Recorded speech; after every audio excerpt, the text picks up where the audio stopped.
Hello students, आपका welcome है मेरे यूट्यूब चैनल बायोलॉजी बाय अंचल सर पे। मैं आ गया हूं आपके लिए एक नया टॉपिक लेके। हम डिस्कस करेंगे इस टॉपिक को और मेरी गारंटी है कि जितने भी आप एग्ज़ाम्स होते हैं उनमें कोई भी क्वेश्चंस अगर इस टॉपिक को पढ़ेंगे आप तो उससे कोई भी क्वेश्चंस बचेंगे नहीं। अगर आपको श्योर सक्सेस बायोलॉजी के क्वेश्चंस कंप्लीट करने हैं तो आप मेरे इस वीडियो को प्रॉपर लास्ट तक देखें। और ये वीडियो मैंने बनाया है, इस टॉपिक को मैं कवर करूंगा 3 पार्ट में। पार्ट 1 ये है, इसके बाद आएगा पार्ट 2 आएगा और पार्ट 3 आएगा। अगर ये तीनों पार्ट आपने देख लिया, टॉपिक है हमारा आज का रेड ब्लड सेल। इससे बहुत ढेर सारे क्वेश्चंस आते हैं और क्वेश्चंस के लेवल काफ़ी राइज कर गए हैं, काफ़ी अप कर गए हैं। सिंपल क्वेश्चंस अब नहीं आते हैं। तो डिटेल में पढ़ने के लिए स्टार्ट करते हैं हम आज का टॉपिक। मेरे चैनल पे स्टार्ट करते हैं आज का टॉपिक। आज का टॉपिक हम देखेंगे यहाँ पे क्या, रेड ब्लड सेल के बारे में हम देखेंगे। इसको रेड ब्लड सेल्स के नेम के बारे में बताते हैं आपको यहाँ पे कि कौन कौन सा रेड ब्लड सेल यहाँ प्रेजेंट है। देखिए यहाँ पे तो रेड ब्लड सेल्स दिखाई दी आपको यहाँ पे। पहला नाम इसका ये हो गया यहाँ पे। सेकेंड नेम क्या कह रहे हैं, इसको हम रेड ब्लड कार्पसल्स भी कहते हैं। थर्ड जो उसका नेम है, इसे हम क्या बोल रहे हैं, एरेथ्रॉइड सेल कह रहे हैं। ये सारा क्वेश्चन में कोई भी नेम आ सकता है, यानी ये नेम आएगा या ये नेम आएगा या ये आ सकता है, इवन ये भी या ये भी आ सकता है। फोर्थ नेम क्या कह रहे हैं इसे हम, जो कॉमन नेम है आपको एरिथ्रोसाइट्स कहते हैं हम। एरिथ्रो का मतलब होता है रेड और साइट का मतलब होता है यहाँ पे सेल। तो रेड सेल यहाँ पे हम बोल रहे हैं यहाँ पे। और इसी को हम बोल रहे हैं क्या, हेमेटिड, ब्लड की छोटी सेल, इसलिए क्या बोल रहे हैं इसको हम हेमेटिड बोल रहे हैं। क्लियर है। तो यहाँ पे सिर्फ रेड ब्लड सेल का 5 नेम यहाँ दिया हुआ है, इसमें से कोई भी आ सकता है। हम देखेंगे इसके पूरे फंक्शंस को, फॉर्मेशन को। सबसे पहले हम बता दें आपको कि जो रेड ब्लड सेल का फॉर्मेशन होता है उसे हम कहते हैं क्या, एरिथ्रोपोएसिस। एरिथ्रोपोएसिस कहते हैं। और ये फॉर्मेशन होता है कहां पे, बोन्स जो होती हैं हमारी उनमें 2 पार्ट होता है। एक को बोलते हैं हम क्या, स्पॉन्जी बोन, स्पॉन्जी बोन। और दूसरी जो बोन होती है हम क्या बोलते हैं, हम कॉम्पैक्ट बोलते हैं, कॉम्पैक्ट। ये जो रेड ब्लड सेल्स जहां फॉर्म हो रही हैं, अब क्वेश्चन आ गया कि अगर रेड ब्लड सेल्स कहां फॉर्म होती हैं तो इस स्पॉन्जी बोन वाले रीजन में फॉर्म होती हैं। मैं दिखाऊंगा आपको स्पॉन्जी बोन का रीजन कहां प्रेजेंट है। ये जो अपर कॉर्नर दिखाई दे रहा है, बोन का जो अपर पोर्शन है, ये सैफ्ट वाला पोर्शन हो गया। ये जो अपर पोर्शन दिखाई दे रहा है यहां से लेके यहां तक, इसके अंदर जो बोन है उसको हम बोलते हैं क्या, स्पॉन्जी बोन बोलते हैं। और इसके अंदर प्रेजेंट है क्या, रेड बोन मैरो। इस रेड बोन मैरो के अंदर ये सारे के सारे आरबीसी का फॉर्मेशन होता है, सारे के सारे अदर ब्लड सेल्स का फॉर्मेशन होता है। मेरे पहले वाले वीडियो में मैंने बताया था आपको डिटेल में व्हाइट ब्लड सेल्स के बारे में। तो इसकी बारे में बात कर रहे हैं हम। आरबीसी का फॉर्मेशन हो रहा है यहाँ पे, रेड ब्लड सेल्स का फॉर्मेशन हो रहा है बोन मैरो के अंदर, रेड बोन मैरो के अंदर। तो ये जो बोन मैरो है ये फॉर्म किससे हो रहा है, तो ये फॉर्म हो रहा है क्या, हीमोपोएटिक स्टेम सेल से। क्या हो रहा है यहाँ पे, इसके अंदर ये सेल्स प्रेजेंट हैं और ये सेल्स यहाँ दिखाई दे रहे हैं आपको, इनसे ये सारे की सारी रेड सेल्स क्या हो रही हैं, फॉर्म हो रही हैं। तो हम देखते हैं यहाँ पे ये सारा का सारा सेल का प्रोसेस क्या कहलाएगा, एरिथ्रोपोएसिस कहलाएगा। अगर क्वेश्चन आता है कि व्हाट इज एरिथ्रोपोएसिस, तो formation of red blood cells called the erythropoiesis कहेंगे हम। मूव करते हैं नेक्स्ट में। ये आपको दिखाई दे रही है एक रेड बोन मैरो दिखाई दे रही है आपको यहाँ पे। यहां देखिए, फोकस करेंगे हम यहाँ पे, ये येलो बोन मैरो क्या है। ये सेंटर वाला जो पोर्शन दिखाई दे रहा है आपको, सेंटर वाला जो पोर्शन आपको दिखाई दे रहा है यहाँ पे, इसे हम क्या कह रहे हैं, येलो बोन मैरो कह रहे हैं। जो सेंटर में पोर्शन प्रेजेंट दिखाई दे रहा है यहाँ पे, it's called the yellow bone marrow. यहाँ दिखाया गया, it's called the yellow bone marrow हम कह रहे हैं यहाँ पे। और ये जो येलो बोन मैरो है, इसके अंदर फैट का डिपोजिशन है। और ये जो सराउंडिंग में, इसके सराउंडिंग में पूरा का पूरा एरिया जो दिखाई दे रहा है, इसे हम क्या कह रहे हैं, रेड बोन मैरो कह रहे हैं। यहाँ से लेके यहाँ तक का जो एरिया दिखाई दिया आपको यहाँ पे, ये पूरा का पूरा सराउंडिंग में, यहाँ देखिए काफी स्पंजी एरिया दिखाई दे रहा है। जूम करके मैं दिखाना चाहूंगा आपको, काफी स्पंजी एरिया दिखाई दे रहा है, काफी गैप दिखाई दे रहा है यहाँ पे। ये पूरा का पूरा गैप वाला एरिया देखिए यहाँ से यहाँ तक। तो ये पूरा का पूरा एरिया जहाँ पे स्पंज दिखाई दे रहा है आपको, काफी गैप दिखाई दे रहा है, कॉल्ड द स्पॉन्जी बोन का ये एरिया दिखाई दे रहा है यहाँ पे। और इसी के अंदर यहाँ प्रेजेंट है क्या, रेड बोन मैरो प्रेजेंट है। तो ये रेड बोन मैरो के अंदर ही क्या हो रहा है, फॉर्मेशन होता है क्या, हमारा सारी की सारी ब्लड सेल्स का फॉर्मेशन होता है। वो आरबीसी हो, वो डब्ल्यूबीसी हो, वो या प्लेटलेट्स हो। तो हम बात करेंगे यहाँ पे सिर्फ आरबीसी के बारे में। तो ये रेड बोन मैरो के अंदर यहाँ पे फॉर्मेशन हो रहा है। यहाँ पे रेड बोन मैरो जनरली कहाँ पाया जाता है? तो ये जो हमारी लॉन्ग बोन्स होती हैं, जैसे फीमर की बात कर ले, हमारी बॉडी की सबसे बड़ी बोन क्या है? लॉन्ग फीमर की बात कर रहे हैं, तो फीमर के अंदर क्या हो गया? ये रेड बोन मैरो क्या है? प्रेजेंट दिखाई दे रहा है यहाँ पे। येलो बोन मैरो जिसके अंदर ये फैट इसमें डिपॉजिट हो चुका है, ये ओल्ड पर्सन के अंदर इसका अमाउंट क्या होगा? ज़्यादा होता जाएगा। लेकिन कभी भी अगर ज़रूरत पड़ती है ज़्यादा आरबीसी फॉर्मेशन करने के लिए, तो ये जो येलो बोन मैरो है ये अपने आप को रेड बोन मैरो में कन्वर्ट कर लेता है। मूव करते हैं हम नेक्स्ट पेज पे। एक एक करके हम देखेंगे यहाँ पे कि क्या हो रहा है, किस प्रोसेस से चीज़ें फॉर्म हो रही हैं यहाँ पे। तो ये बता दें आपको यहाँ पे कि आरबीसी जो होती है वो कॉन्टिन्यूसली फॉर्म होती रहती है कहाँ पे? रेड बोन मैरो के अंदर। और कहाँ पे? मैंने बताया आपको क्या कि लार्ज बोन के अंदर, जैसे लाइक बात करेंगे हम लोग क्या यहाँ पे कि फीमर बोन के अंदर या थाई बोन के अंदर वहाँ फॉर्म होती रहती है। लेकिन जब हम एम्ब्रियो के फॉर्म में होते हैं, हम जब फेटस के फॉर्म में होते हैं, तो उस समय हमारा जो main site of haemopoietic organ होता है, हीमोपोएटिक आर्गन वो आर्गन जिसमें आरबीसी का फॉर्मेशन होता है, ब्लड का फॉर्मेशन होता है, तो वो क्या दिखाई दे रहा है यहाँ पे? जो लीवर है वो हमारा क्या है? एक एम्ब्रियो के अंदर लीवर जो होता है वो main site of RBC production का होता है। ये इंपॉर्टेंट क्वेश्चन है, वेरी इंपॉर्टेंट क्वेश्चन है कि एम्ब्रियो के अंदर आरबीसी का फॉर्मेशन कहाँ पे हो रहा है। यहां देखते हैं लीवर के अंदर हो रहा है। लीवर बनने के पहले अगर बात करें तो यॉल्क सैक के अंदर भी क्या होता है? आरबीसी क्या होती है? यहाँ पे फॉर्म होने का काम करती है। आगे बढ़ते हैं हम यहाँ पे। अगर बात करते हैं प्रोडक्शन की, तो कैसे आरबीसी का फॉर्मेशन होना स्टार्ट होता है? हमारे किडनी से एक हार्मोन निकलता है जिसे हम क्या बोल रहे हैं? क्या? Erythropoietin. Erythro means red cells को फॉर्म करने वाला हार्मोन, शॉर्ट फॉर्म में क्या बोलते हैं? ईपीओ बोलते हैं।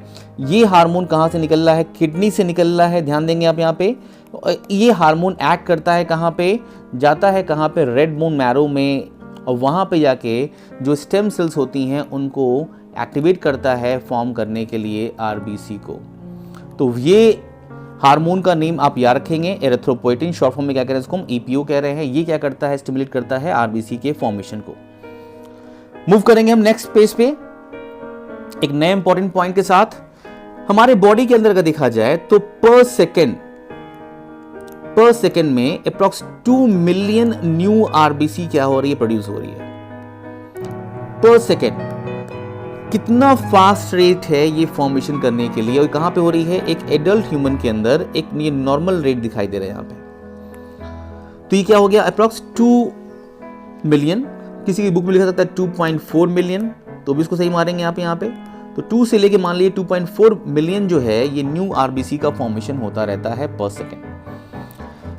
बात करते हैं हमारे बॉडी के अंदर जो आरबीसी की जो वैल्यू है, जो इसको हम बोलते हैं क्या? हम फॉर्म एलिमेंट्स बोलते हैं। फॉर्म्ड एलिमेंट्स वो कितनी है यहाँ पे? 40 से लेके 45% तक हमारे ब्लड का, अगर मान लेते हैं ब्लड हमारा क्या है 100% है, तो ये नियरली क्या हो रहा है? ये 50% के आसपास दिखाई दे रहा है। तो 40 से लेके 45% तक क्या है हमारे बॉडी के अंदर क्या है यहाँ पे? जो रेड ब्लड सेल्स यहाँ पे प्रेजेंट दिखाई दे रही है। यहाँ पे हमने बात किया था डब्ल्यूबीसी के बारे में, तो वो 1% क्या होती है? ब्लड का हमारे हिस्सा होती है।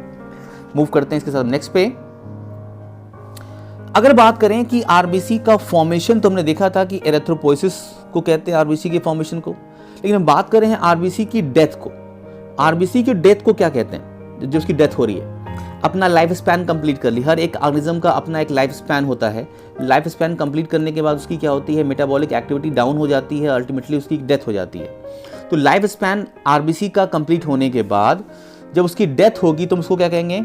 एरेप्टोसिस कहेंगे। तो आरबीसी की डेथ को क्या टर्म दे रहे हैं हम यहाँ पे? एरेप्टोसिस। सारे बच्चों को पता है यहाँ पे एरिथ्रोपोइसिस क्या कहते हैं? फॉर्मेशन को कहते हैं। लेकिन डेथ को क्या कहते हैं ये जान लीजिए आप। यहाँ पे क्या कहते हैं? एरेप्टोसिस। अगर एरेप्टोसिस वर्ड आ गया इसका मतलब क्या है कि आरबीसी की डेथ हो गई यहाँ पे। और ये प्रॉपर क्या है? प्रोग्राम्ड होता है। प्रोग्राम को बोलते हैं क्या हम लोग? यहाँ कहना है इसको रेड ब्लड सेल्स कैसे डेथ की जाती हैं, ये पूरा का पूरा उनका सेट होता है, टाइम सेट होता है यहाँ पे। और इसके बारे में हम आपको डिटेल में बताएंगे पार्ट 2 में कि कैसे ये प्रोसेस कंप्लीट किया जाता है, कैसे उसकी डेथ की जाती है। तो यहाँ दिखाई दिया यहाँ पे। अब बात करते हैं कि किस रेट से फॉर्मेशन हो रहा है और किस रेट से डेथ हो रही है यहाँ पे। तो जितनी फॉर्म होती हैं आरबीसी, आपने देखा कि 2 से लेके 2.4 मिलियन तक क्या होता है यहाँ पे आरबीसी क्या होती हैं? फॉर्म होती रहती हैं।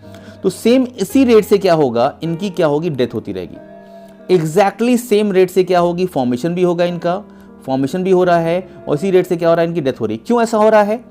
इसलिए ऐसा हो रहा है कि ब्लड के अंदर प्रॉपर बैलेंस क्या हो, सर्कुलेटिंग ब्लड में आरबीसी का बना रहे, इसलिए एग्जैक्टली सेम रेट से क्या हो रहा है, यहाँ पे इसको फॉर्म किया जा रहा है। जैसे मान लीजिए ग्लास है, वाटर है, अगर जिस रेट से वाटर निकल रहा है उसी रेट से वाटर फिलअप करता जाए तो वाटर की इसके अंदर कमी नहीं दिखाई देगी इसके अंदर आपको। एग्जैक्टली यहाँ दिखाई दे रहा है, यहाँ पे सेम, यहीं पे तो यहाँ दिखाई दिया, यहाँ पे क्या एग्जैक्टली सेम रेट से क्या हो रहा है, उसका फॉर्मेशन हो रहा है, that is called the erythropoiesis, और उसी रेट से क्या हो रहा है, इसका डेथ हो रही है, इज कॉल्ड द एरेप्टोसिस। तो ये पॉइंट बहुत इंपॉर्टेंट है, ये एसर्शन के फॉर्म में इस टाइप के क्वेश्चंस आएंगे और आपको एग्जाम में दिखाई देंगे। यहाँ पे ये एक आपको दिखाई दिया आरबीसी का डायग्राम, ये आपको दिखाई दे रहा है यहाँ पे आरबीसी, एक सिंगल आरबीसी दिखाई दे रही है यहाँ पे आपको। ये इलेक्ट्रॉन माइक्रोस्कोप का एक डायग्राम लिया गया, एक सिंगल आरबीसी का। आपको अगर फोकस करेंगे यहाँ पे तो आप ये पाएंगे कि ये सेंटर एरिया काफी का काफी ब्लैंक दिखाई दे रहा है। क्यों ब्लैंक दिखाई दे रहा है यहाँ पे? क्योंकि यहाँ पे न्यूक्लियस नहीं है। अगर न्यूक्लियस होता तो ये इसी की तरह से क्या होता, ये काफी उभरा हुआ दिखाई देता, लेकिन न्यूक्लियस नहीं है, सेल ऑर्गेनेल्स नहीं है इसके अंदर, इसलिए क्या हो गया, काफी ये डिप्रेशन में चला गया यहाँ पे, और इसलिए यहाँ पे क्या हो गया, बीच में क्या हो गया, यहाँ पे एक डिस्क, डाउन डिस्क के फॉर्म में यहाँ दिखाई दे रहा है यहाँ पे। अगर बात करें यहाँ से लेके यहाँ तक का जो आरबीसी का जो लेंथ दिखाई दे रही है आपको यहाँ पे, जो प्रॉपर डायमीटर दिखाई दे रहा है यहाँ पे, तो ये दिखाई दे यहाँ पे कितना हो सकता है, यहाँ पे 6.2 से लेके 8.2 तक होता है। कुछ बुक्स में क्या होगा, ये दिया रहेगा यहाँ पे क्या 7 से लेके 7.8 दिया रहेगा, लेकिन अगर बात करें पूरे के पूरे ह्यूमन पॉपुलेशन की बात करें तो जो रिसर्च में पाया गया, क्या पाया गया है, 6.2 से लेके 8.2 तक इसको मेजर किया जा सकता है। आप ऑप्शन के हिसाब से देख सकते हैं यहाँ पे कि जनरली बुक्स में क्या मिलेगा, 7 से लेके 7.8 मिलेगा यहाँ पे, और हमने क्या बताया आपको यहाँ पे क्या कि 6.2 से लेके 8.2 तक, क्या 2 ये म्यू माइक्रोन तक क्या होगा, यहाँ पे इसका जो डायमीटर आपको क्या होगा मिलेगा। मैं इसको कहूँगा आपको रेफर करने के लिए, 6.2 से लेके 8.2 तक क्या हो रहा है, इसका डायमीटर यहाँ दिखाई दे रहा है आपको। अगर हम बात करें इसके थिकनेस की, तो थिकनेस की बात करें तो कहाँ दिखाई दे रहा है, थिकेस्ट पॉइंट की बात कर रहे हैं यहाँ पे, तो कितना दिखाई दे यहाँ पे, इस बात की बात करें यहाँ पे, तो ये क्या हो गया यहाँ पे 2 पॉइंट से लेके 2.5 म्यू माइक्रोन तक यहाँ पे क्या है, इसकी थिकनेस दिखाई दे रही है यहाँ पे। क्योंकि साइड में क्या है, काफी मोटाई यहाँ बढ़ी हुई है, यहाँ पे प्रोटीन होते हैं इसके अंदर, इसके बारे में बात करेंगे पॉइंट हम सेकंड पार्ट में, प्रोटीन्स के बारे में। प्रोटीन वेरी इंपॉर्टेंट पॉइंट है, प्रोटीन से आजकल क्वेश्चन आने स्टार्ट हुए हैं। अगर आप आरबीसी पढ़ते हैं, प्रोटीन के बारे में नहीं पढ़ते हैं, तो समझिए आपने कुछ भी नहीं पढ़ा। आरबीसी के मेम्ब्रेन में कौन कौन सी प्रोटीन होती हैं, क्या क्या उनका रोल होता है, ये वेरी इंपॉर्टेंट है। अगर बात करें हम यहाँ पे मिनिमम थिकनेस की बात करें, तो मिनिमम थिकनेस कहाँ दिखाई देगी आपको, कि जहाँ पे न्यूक्लियस प्रेजेंट नहीं है, हम उसकी बात करेंगे। यहाँ पे सेंटर की बात कर लेंगे यहाँ पे, तो यहाँ पे कितनी थिकनेस दिखाई दे रही है, यहाँ पे 0.8 से लेके 1 म्यू माइक्रोन तक यहाँ पे आपको थिकनेस दिखाई देगी। तो 3 चीज हो गई यहाँ पे। टोटल डायमीटर की बात कर ली है हम लोग यहाँ पे, फुल डायमीटर जिसको मैंने बताया कि 6.2 से लेके 8.2 तक। यहाँ थिकेस्ट पॉइंट की बात कर लिया हमने, यहाँ पे कितना हुआ, यहाँ पे क्या 2 पॉइंट से लेके 2.5 म्यू माइक्रोन तक यहाँ पे हो गया, और यहाँ पे क्या हो गया। तो ये आप तीनों फिगर क्या करेंगे, लर्न करके अपने माइंड में रखे रहेंगे, आपको भूलना नहीं है, इन तीनों फिगर से यहाँ पे आ सकता है। अगर बात करें एक और इंपॉर्टेंट क्वेश्चन की, तो लास्ट पॉइंट पे फोकस करें। यहाँ दिखाई दे रहा है कि जो आरबीसी है वो मच स्मॉलर है अदर ह्यूमन सेल के कंपेरिजन में। तो आप भूलेंगे नहीं, यहाँ पे जो आरबीसी है being much smaller than the most other human cell की बात कर लें, तो ये काफी स्मॉलर सेल यहाँ प्रेजेंट दिखाई दे रही है यहाँ पे। इसी के साथ हम मूव करते हैं नए पॉइंट के साथ, जो आपको एक क्वेश्चन के फॉर्म में दिखाई देगा आपके एग्जामिनेशन में। Cell develop in the bone marrow दिखाई दे रहा है यहाँ पे, मैंने बता दिया आपको यहाँ पे। अब इसकी लाइफ स्पैन की बात करते हैं, तो जब ये सर्कुलेट करना स्टार्ट करता है तो इसकी लाइफ जो होती है 100 से लेके 120 डेज तक इसकी लाइफ होती है। और अगर इसकी मौत कैसे होती है, तो इसकी मौत होती है, मैंने बताया आपको, मैं पार्ट सेकंड में बताऊंगा कि क्यों, कैसे इसके अंदर प्रोग्राम सेल डेथ होता है और कौन सेल इसको किल करने का काम करती है। तुम्हारे बॉडी के अंदर, ब्लड के अंदर मूव करती हैं क्या, मैक्रोफेजेस। मैंने डब्ल्यूबीसी वाले पॉइंट में आपको, जो वीडियो हमारा है उसमें हमने बताया आपको कि मैक्रोफेजेस डिफरेंट टाइप की होती है, उनको आप जरूर देखें अगर नहीं देखा है तो आपने। अगर वो वीडियो नहीं देखे हैं तो आपको ब्लड पूरा का पूरा अधूरा है, तो इस पॉइंट को आपको जरूर रीड करना चाहिए। आप जाके टाइमलाइन पे देख सकते हैं कि वीडियो में वहाँ पे आपको लिंक दिखाई देगा, उसका वीडियो दिखाई देगा आपको वहाँ पे। तो ये सारा का सारा आरबीसी का जो कंपोनेंट है वो सारा का सारा रिसाइकिल कर दिया जाता है। जैसे आपने पढ़ा होगा 3R के बारे में पढ़ा होगा, तो हमारी बॉडी भी क्या करती है, आर करती है, रिसाइकिल का प्रोसेस क्या करती है आरबीसी का एक एक चीज रिसाइकिल कर दिया जाता है, कोई चीज वेस्ट के फॉर्म में नहीं जाया जाता है। आगे देखते हैं यहाँ पे कि एक हमारा एक यूनिक फीचर है, मैमल्स, जितने भी मैमल्स प्रेजेंट हैं इस अर्थ पे उनके अंदर एक यूनिक फीचर ये है कि मोस्ट एमंगेस्ट वर्टिब्रेट, जो वर्टिब्रेट्स हैं, ठीक है, उनकी अगर बात कर रहे हैं, जो मैमल्स की बात कर रहे हैं हम यहाँ पे, उन सब के अंदर की बात कर रहे हैं अगर हम, तो हमारे मैमल के आरबीसी के अंदर क्या होता है, ये न्यूक्लियस एब्सेंट होता है। कब एब्सेंट होता है, जब वो मैच्योर हो जाती है। मैच्योर होती है करीबन ये 7 डेज के अंदर मैच्योर होती है। यहाँ पे पॉइंट याद रखेंगे आप, 7 डेज के अंदर मैच्योर होती है। यहाँ पे जब ये रिलीज होती है रेड बोन मैरो से, जब रिलीज होती है तो उस रिलीज होने के बाद 1 से 2 डेज में ये मैच्योर हो जाती है। 2 बार मैंने क्वेश्चन बताया, आरबीसी के फॉर्मेशन से आरबीसी के मैच्योर होने में टोटल कितना डेज लगा, यहाँ पे क्या 7 डेज लगा। यहाँ पे इंपॉर्टेंट पॉइंट है, ये अलग चीज है। अगर बात करें जब बोन मैरो से ये रिलीज हुई, बोन मैरो से रिलीज हो रही है, तो ये 1 से 2 डेज में क्या हो रही है, मैच्योर हो रही है रिलीज होने के बाद। ये बनने से लेके ये 1 से 2 डेज इसी 7 डेज में शामिल है, ये अलग नहीं है।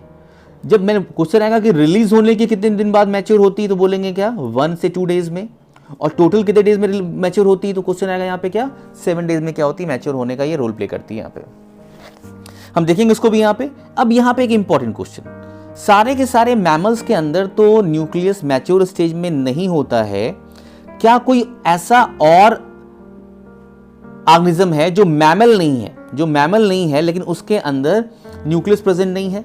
तो यहां पे आपको दिखाई दे रहे हैं 2 ऐसे एनिमल्स हैं, दिखाई दी आपको यहाँ पे, एक सैलामेंडर जो एम्फीबियंस को बिलोंग करता है, और यहाँ पे एक फिश दिखाई दी, मोरोलिकस एक फिश है। इन दोनों के अंदर जो आरबीसी होती हैं उनके अंदर न्यूक्लियस क्या होता है, प्रेजेंट नहीं होता है। इसको आप क्या करेंगे, ध्यान देंगे। यहाँ पे दिखा दिया आपको यहाँ पे, ये इंपॉर्टेंट पॉइंट, सारे के सारे मैमल्स के अंदर जब आरबीसी फॉर्म होगी तो उसके अंदर क्या होगा, न्यूक्लियस रहेगा।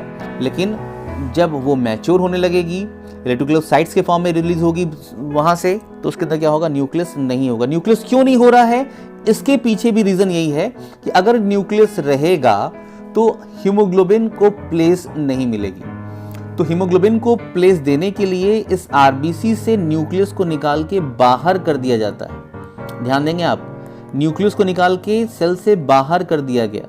जब न्यूक्लियस निकल के बाहर हो गया तो इस स्पेस में, क्योंकि एनिमल सेल में न्यूक्लियस सेंटर में रहता है, और इस न्यूक्लियस को निकाल के जब क्या कर दिया गया, सेल से बाहर निकाल दिया गया, तो ये पूरी की पूरी सेल क्या होगी, ब्लैंक हो गई। अब इसके अंदर ढेर सारा हीमोग्लोबिन का फॉर्मेशन कर दिया जाएगा। न्यूक्लियस निकलने से पहले ही, ये पॉइंट बहुत इंपॉर्टेंट है, जब न्यूक्लियस सेल के अंदर रहता है तभी ये हीमोग्लोबिन के फॉर्मेशन को करता रहता है, स्टार्ट कर देता है। जब हीमोग्लोबिन का फॉर्मेशन पूरा बढ़ जाता है तो उसको जगह देने के लिए खुद अपने आप को ये सेल से निकल के बाहर चला जाता है यहाँ पे। तो ये पॉइंट आप याद रखेंगे कि हीमोग्लोबिन का फॉर्मेशन कब हुआ, तो जब न्यूक्लियस प्रेजेंट था तभी क्या हो गया, हीमोग्लोबिन का फॉर्मेशन उसके अंदर हो रहा था। और माइटोकॉन्ड्रिया का डीएनए जो होता है वो भी जो क्या होता है, माइटोकॉन्ड्रियल डीएनए, जो माइटोकॉन्ड्रिया का डीएनए है वो इनिशिएट करता है हीमोग्लोबिन के फॉर्मेशन को, आप इसको भूलेंगे नहीं। न्यूक्लियस का डीएनए तो करता ही करता है मेन डीएनए, माइटोकॉन्ड्रियल डीएनए भी क्या करता है, यहाँ पर ये स्टार्ट करता है। तो ये 2 पॉइंट आप याद करके चलेंगे। हम मूव करेंगे नेक्स्ट पॉइंट पे, और नेक्स्ट पॉइंट पे मैंने आपको बताया कि अभी जो आरबीसी जब रिलीज होती है तो उस कंडीशन में क्वेश्चन आ गया कि वो कौन सी स्टेज आरबीसी की है जिसके अंदर न्यूक्लियस एब्सेंट हो गया, सेल ऑर्गेनेल्स क्या हो गए, खत्म कर दिए गए। तो ये होगा, बोलेंगे क्या, रेटिकुलोसाइट। रेटिकुलोसाइट कंडीशन के अंदर आरबीसी जो प्रेजेंट है वहां पे, उसके अंदर ये रेटिकुलोसाइट्स हैं, इसी से क्या होगा, आगे मैच्योर आरबीसी का फॉर्मेशन किया जाएगा। आरबीसी का फॉर्मेशन किया जाएगा, यहाँ पे आरबीसी फॉर्म की जाएगी, यहाँ पे मैच्योर आरबीसी फॉर्म की जाएगी। तो इसी रेटिकुलोसाइट्स के अंदर से ही ये न्यूक्लियस क्या हो गया, रिमूव हो गया, ये सेल ऑर्गेनेल्स क्या हो गए, रिमूव कर दिए गए। जिससे आप भूलेंगे नहीं कि जो रेटिकुलोसाइट्स हैं इनके अंदर से ही न्यूक्लियस को रिमूव कर दिया गया है। यही क्या हो रही है यहाँ पे, विदाउट न्यूक्लियस हो गई, विदाउट सेल ऑर्गेनेल्स हो गई। यहाँ दिखाई दे रहा है lose all the cell organelles की बात कर रहे हैं यहाँ पे। Mitochondria, Golgi apparatus, endoplasmic reticulum, सारा का सारा, एवं राइबोसोम्स, सारे के सारे को निकाल के बाहर कर दिया गया, डिसॉल्व कर दिया गया, इस न्यूक्लियस को निकाल के बाहर कर दिया गया। तो ये चीज़ कुछ कुछ बुक्स में ये लिखा रहता है, अगर मैं आपको बताऊं यहाँ पे, कि जब ये सेल रिलीज होती है बोन मैरो से, जब सेल रिलीज होती है, मैंने बताया कि बोन मैरो से रिलीज होगी तो क्या होगी, 1 से 2 डेज में क्या होगी, ये मैच्योर हो जाएगी। तो इन 2 डेज में ये सारे के सारे सेल ऑर्गेनेल्स कुछ कुछ क्या होते हैं, प्रेजेंट भी होते हैं। राइबोसोम्स क्या होते हैं, प्रेजेंट भी होते हैं। तो अगर क्वेश्चन अगर आता है कि क्या तुरंत क्या हो गया, डिसअपीयर हो गया, तो नहीं, बोल के देखेंगे यहाँ पे क्या कि रिलीज होने के 1 से 2 डेज बाद क्या होंगे, ये सेल ऑर्गेनेल्स क्या होते हैं, डिसअपीयर होने लगते हैं, खत्म हो जाते हैं यहाँ पे। जब इनका सर्कुलेशन क्या होता है, काफी फास्ट हो जाता है। तो आप इस पॉइंट को लर्न करने के बाद अभी तक आपने देखा कि इससे बहुत ढेर सारे क्वेश्चंस आएंगे। यूपीएससी के कैंडिडेट्स, क्लास जो छोटे बच्चे हैं 9th में NSE-JS का एग्जामिनेशन होता है। अगर आप NSE-JS के एग्ज़ाम को क्वालिफाई करना चाहते हैं, इसको क्लियर करना चाहते हैं, तो आप क्लास 9 का सिलेबस पढ़ के इस NSE-JS एग्ज़ाम को कभी भी क्वालिफाई नहीं कर सकते। इसका लेवल बहुत ही हाई होता है, बहुत ही हाई लेवल इसका होता है। इसको पढ़ने के लिए आपको डिटेल नॉलेज लेनी पड़ेगी। तो ये पूरा का पूरा जो ये आरबीसी का पॉइंट मैंने बना के रखा हुआ है, ये NSE-JS से लेके यूपीएससी तक के एग्जामिनेशन के लिए है। आप कोई भी एग्जाम दे रहे हैं, इंडिया का कोई भी लेवल का एग्जाम दे रहे हैं, इसके बाहर से क्वेश्चन नहीं आएगा, ये मेरी गारंटी है। आप इसको एक बार रीड करें और बाकी क्वेश्चंस को सॉल्व करें। हम मूव करते हैं नेक्स्ट पे। अब एक आरबीसी के अंदर, सिंगल आरबीसी के अंदर कुल कितने मिलियन मिलियन की बात कर रहे हैं, सिंगल की बात नहीं कर रहे हैं, कुल कितने मिलियन हीमोग्लोबिन के मॉलिक्यूल होते हैं, यहां देखिए। तो जो अप्रॉक्स 270 से 280 मिलियन हीमोग्लोबिन के मॉलिक्यूल क्या हैं, एक सिंगल आरबीसी के अंदर प्रेजेंट होते हैं। एक सिंगल आरबीसी के अंदर कितने प्रेजेंट हैं यहाँ पे, 270 से लेके 280 मिलियंस तक यहाँ पे हीमोग्लोबिन के मॉलिक्यूल यहाँ पे प्रेजेंट दिखाई दे रहे हैं आपको। ये टर्म आप याद करेंगे, इंपॉर्टेंट पॉइंट है, इसे भूलेंगे नहीं आप यहाँ पे। और हर एक हीमोग्लोबिन का जो मॉलिक्यूल होता है, हम हीमोग्लोबिन को लेके एक सेपरेट वीडियो मेरा होगा, उससे बहुत सारे क्वेश्चन आते हैं यहाँ पे। तो हीमोग्लोबिन के बारे में आपको यहाँ कुछ ब्रीफ कर दूं मैं आपको। यहाँ पे हीमोग्लोबिन जो है एक क्वाटर्नरी प्रोटीन है, क्वाटर्नरी प्रोटीन है। अगर क्वेश्चन आया हुआ है कि क्वाटर्नरी प्रोटीन हमारे बॉडी में कौन सा होता है, तो बोलेंगे हीमोग्लोबिन होता है। और हर एक हीमोग्लोबिन मॉलिक्यूल के अंदर चीजें जो हैं वो क्या है, एक हीम होता है, हीम की बात करें, प्लस क्या होता है, ग्लोबिन होता है। ग्लोबिन क्या हो गया, ये प्रोटीन पार्ट हो गया, हीम क्या हो गया, ये आयरन कंटेनिंग पार्ट हो गया। आयरन कंटेनिंग होने क्या, इसमें Fe प्रेजेंट होता है, और जो हीमोग्लोबिन के अंदर Fe प्रेजेंट होता है वो Fe2+ वाला होता है, Fe2+। ये आप ध्यान देंगे, क्वेश्चन आया हुआ है यहाँ पे, इंपॉर्टेंट पॉइंट है यहाँ पे। और हर एक हीमोग्लोबिन के अंदर अगर बात करें, तो हर एक हीमोग्लोबिन के अंदर अल्फा चेन जो होती है वो 2 प्रेजेंट होती है, और बीटा चेन जो होती है वो भी क्या होती है, 2 प्रेजेंट। अल्फा चेन क्या है, ये पॉलीपेप्टाइड चेन है, अल्फा 1 अल्फा 2 यहाँ प्रेजेंट है यहाँ पे। और बीटा भी क्या प्रेजेंट है, 2 प्रेजेंट है, ये प्रोटीन की बनी हुई चेन है यहाँ पे। और इन दोनों चेन की बात करने पे एक हीमोग्लोबिन का जो मॉलिक्यूल होता है वो अपने साथ टोटल 4 O2 के मॉलिक्यूल को कैरी कर सकता है। अगर 270 से लेके 280 मिलियन तक यहाँ दिखाई दे रहा है यहाँ पे, तो ध्यान देंगे यहाँ पे क्या कि कितने ऑक्सीजन के मॉलिक्यूल यहाँ प्रेजेंट हो सकते हैं एक सिंगल आरबीसी के अंदर। मूव करेंगे हम यहाँ पे नेक्स्ट पॉइंट के साथ। मैंने आपको बताया यहाँ पे कि जो मैच्योर रेड ब्लड सेल होती है वो काफी फ्लेक्सिबल है। फ्लेक्सिबल क्यों है, क्योंकि एक चीज मैंने आपको बताया है, अपने लास्ट वीडियो में बताया आपको, कि हमारे बॉडी के अंदर कहीं भी आपको कुछ भी इस टाइप का शेप दिख जाए, कोई भी जिग जैग शेप दिख जाए, जहां भी जिग जैग शेप दिख रहा है वहां पे उसका एक ही आंसर होगा कि वो क्या करता है, जिग जैग शेप क्या करता है, जो शेप है ये क्या करता है, सरफेस एरिया को इंक्रीज करने का काम करता है। तो ये जो जिग जैग, ये काफी जो जिग जैग शेप दिखाई दे रहा है आपको यहाँ पे, ये देखिए यहाँ पे बाइकनकेव दिखाई दे रहा है, इस टाइप का दिखाई दे रहा है यहाँ पे। फ्लेक्सिबल इसलिए है कि इसको मूव करना है बहुत माइन्यूट कैपिलरी के अंदर। इस कैपिलरी के अंदर ये आसानी से क्या करती है, मूव करते हुए अपने शेप को चेंज करते करते क्या होती है, मूव कर जाती है। अगर ये फ्लेक्सिबल शेप नहीं होता तो ये मूव नहीं कर पाती। और ये अपने अंदर फ्लेक्सिबल नहीं होता, जैसे बलून क्या होता है काफी फ्लेक्सिबल होता है। अगर ऑक्सीजन का अमाउंट अगर बात करें हम यहाँ पे, एक आरबीसी के अंदर 90 फेम्टोलीटर से लेके 150 फेम्टोलीटर तक ऑक्सीजन इंटर कर सकती है। तो ये बलून की तरह है, जब ज्यादा ऑक्सीजन आएगी तो इसकी साइज क्या होगी, इंक्रीज कर जाएगी ब्रश किए बिना, और जब कम रहेगा तो फिर से क्या होगा, अपना शेप क्या करेगा, इंक्रीज कर लेगा। तो फेम्टोलीटर आप क्या करेंगे, याद रखेंगे 90 से लेके 150 फेम्टोलीटर तक क्या कर सकता है, ये अपनी शेप को चेंज कर सकता है, इंक्रीज कर सकता है यहाँ पे। और जो शेप क्या है, ये ओवल शेप है, लेकिन क्या शेप दिखाई दे रहा है यहाँ पे, बाई कनकेव। सेंटर में क्या हो गया यहाँ पे, ऐसा क्या हो गया, डिस्क शेप में आ जाएगा यहाँ पे, क्योंकि न्यूक्लियस यहाँ पे नहीं है इसलिए स्पेस यहाँ पे खाली हो गई यहाँ पे, इसलिए क्या कर रहा है, बाई कनकेव शेप। अब कौन सी प्रोटीन बाई कनकेव शेप को मेंटेन करती है, ये पार्ट 2 में देखेंगे हम यहाँ पे। इसके बाद जो स्टार्ट होगा पार्ट 2 यहाँ पे, तो इसे आप देखते चले। यहाँ पे मूव करते हैं नेक्स्ट की तरफ। यहाँ पे एडल्ट मेल की बात करें, हम बात करें यहाँ मेल की बात कर रहे हैं, ध्यान देना यहाँ पे, ये एडल्ट है। एडल्ट मेल का मतलब क्या होता है, एक ऐसा पर्सन जो मेडिकल का सारा फिगर होता है, जो बुक का सारा फिगर होता है, ये एक ऐसे पर्सन का होता है जिसको कोई भी डिजीज नहीं है, वो काफी नॉर्मल पर्सन है, वो काफी हेल्दी पर्सन है। हम उसका फिगर क्या करते हैं, ये सारा का सारा लिया जाता है, ना कि किसी डिजीज पर्सन का लिया जाता है। तो normal healthy adult male female की बात करेंगे हम यहाँ पे, वो सारे फिगर होंगे। यहाँ दिखाई दिया 5 से लेके 5.5 मिलियन आरबीसी पर mm³ ऑफ ब्लड में यहाँ पे दिखाई दे रहे हैं। यहाँ पे क्लियर है यहाँ पे। अब देखते हैं यहाँ पे हम फीमेल की बात करें, एडल्ट फीमेल की बात करें, तो उनके अंदर क्या हो गया, ये कम हो गया यहाँ पे, इसलिए क्वेश्चंस आता है यहाँ पे, दोनों में फिगर क्या है, डिफरेंट है। यहाँ क्या दिखाई दिया 4.5 से लेके 5 मिलियन यहाँ पे आरबीसी क्या है, प्रेजेंट है पर mm ऑफ ब्लड में यहाँ प्रेजेंट होगा। यहाँ पे एक ड्रॉप ब्लड की बात करें, कभी हमारा हाथ कट जाता है या कभी हम क्या करते हैं, ब्लड टेस्ट कराते हैं, तो उसमें ड्रॉप ब्लड लिया था। तो 1 ड्रॉप ब्लड का मतलब कितना हो गया, अगर क्वेश्चन आ गया कि 1 ड्रॉप ब्लड मतलब कितना माइक्रोलीटर, तो ये क्या हो गया यहाँ पे 50 माइक्रोलीटर। इंपॉर्टेंट पॉइंट है, 1 ड्रॉप ब्लड का मतलब क्या हो गया, से आप रट लीजिए, याद कर लीजिए, आप इसको लर्न कर लीजिए, 50 माइक्रोलीटर की बात करेंगे। ये क्वेश्चंस सबके लिए इंपॉर्टेंट है। जनरली एक हेल्दी इंडिविजुअल की बात करें तो उसमें कितना होगा, यहाँ पे हम दोनों को इंक्लूड कर दिया, यहाँ पे मेल को फीमेल को दोनों को इसमें क्या कर दिया हमने, इंक्लूड कर दिया। ये मेल हो गया, ये क्या हो गया, फीमेल हो गया। ये 12 से लेके 16 ग्राम तक हीमोग्लोबिन का होना जरूरी है।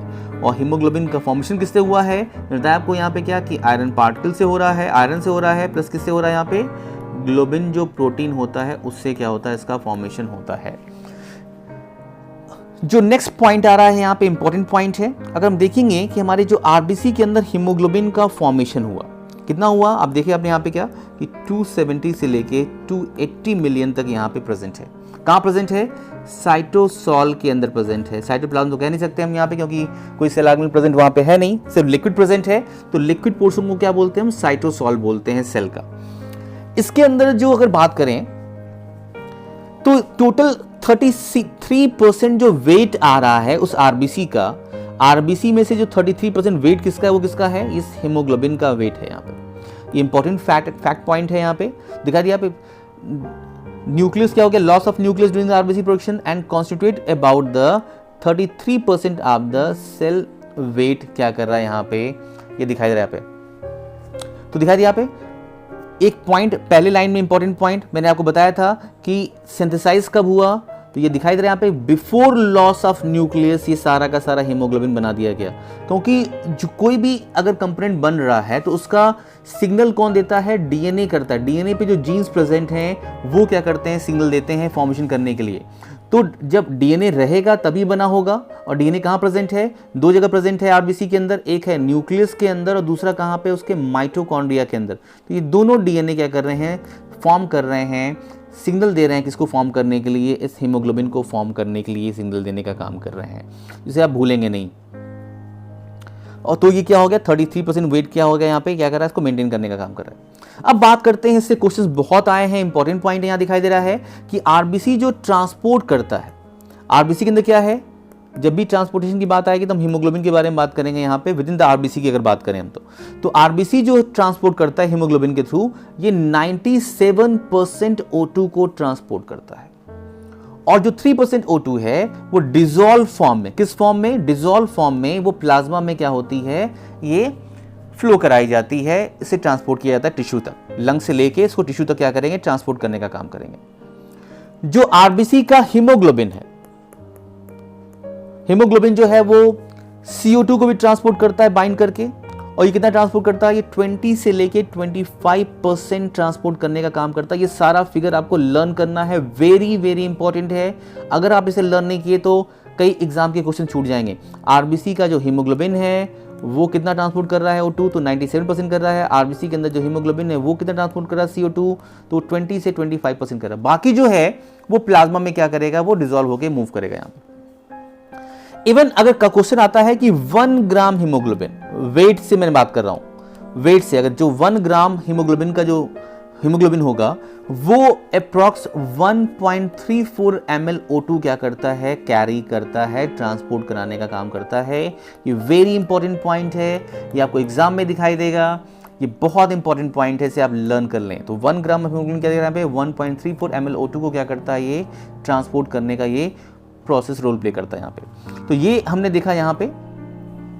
बाकी जो इंटरेस्टिंग पॉइंट है, हमने बताया आपको कि जो प्रोटीन्स हैं, कौन सी प्रोटीन फॉर्म कर रही है आरबीसी की प्लाज्मा मेम्ब्रेन को, आउटर में कौन सी प्रोटीन लगी हुई है, किस प्रोटीन की वजह से मैक्रोफेज आरबीसी को रिकॉग्नाइज करते हैं कि इनकी लाइफ हो चुकी है, इन्हें किल करना है अब हमें। तो ये सारा का सारा डिटेल, और किस प्रोटीन का क्या रोल है, कैसे ये CO2 इसके अंदर जाता है, कैसे O2 किस प्रोटीन से बाहर आता है, कैसे क्लोराइड जाता है अंदर इसके अंदर, कैसे बाइकार्बोनेट बाहर आता है इसके अंदर, ये सारा का सारा पॉइंट हम देखेंगे पार्ट 2 में। तो प्लीज बने रहिए हमारे साथ। अगर आपको कुछ एग्जाम क्वालिफाई करना है तो मिलते हैं फिर हम पार्ट 2 के साथ। All the best, take care, thank you.